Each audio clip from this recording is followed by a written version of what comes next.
காங்கிரஸ் மூத்த தலைவரும் இலக்கியவாதியுமான குமரி அனந்தன் அவர்கள் காலமாயிருக்காங்க அப்படிங்கிற செய்தி தான் இப்போது எல்லாரையும் வருத்தத்தில் ஆழ்த்தி இருக்கு. தலைவரின் ரசிகர்கள் சார்பாக இந்த நேரத்தில் ஆழ்ந்த இரங்கலை தெரிவிச்சுக்கிறோம். மேலும் இந்த நேரத்தில் தலைவர் ரஜினிகாந்த் அவர்களை பற்றி குமரி அனந்தன் அவர்கள் பேசிய ஒரு பழைய விஷயத்தையும் பதிவு பண்ணணும் அப்படின்னு விரும்புகிறோம். அவருடைய 80வது பிறந்த நாள் விழாவில் பேசிய ஒரு விஷயந்தான் இது.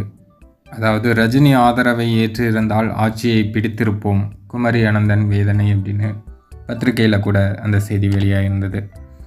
அதில் குமரி அனந்தன் என்ன சொல்கிறார் அப்படின்னா, 1996 சூப்பர் ஸ்டார் ரஜினிகாந்த் காங்கிரஸ் தலைமையில் அமைந்த கூட்டணியை ஆதரிக்க முன்வந்தார்.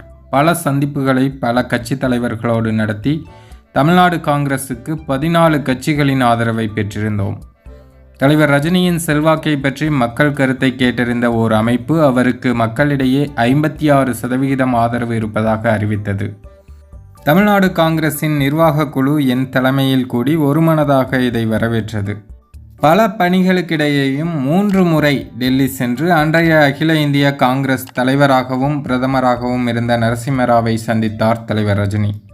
அரசியல் ரீதியான சில வேண்டுகோள்களை வைத்து தனது முழுமனதான ஆதரவையும் தருவதாக தலைவர் ரஜினி கூறினார். ஆனால் நரசிம்மராவோ கடைசி நேரத்தில் அதிமுகவுடன் கூட்டணி வைத்துவிட்டார். நான் காலை பிடிக்காத குறையாக கண்ணீர் மல்க மன்றாடினேன்.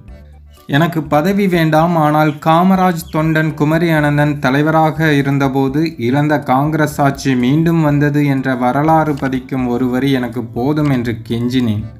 தலைவர் ரஜினி சொன்னதை கேட்டிருந்தால் அன்றே காங்கிரஸ் ஆட்சிக்கு வந்திருக்கும். என் வாழ்க்கையில் ஏற்பட்ட பெரிய ஏமாற்றம் அது அப்படின்னு குமரி அனந்தன் அந்த டைமில் பேசியிருந்தார்.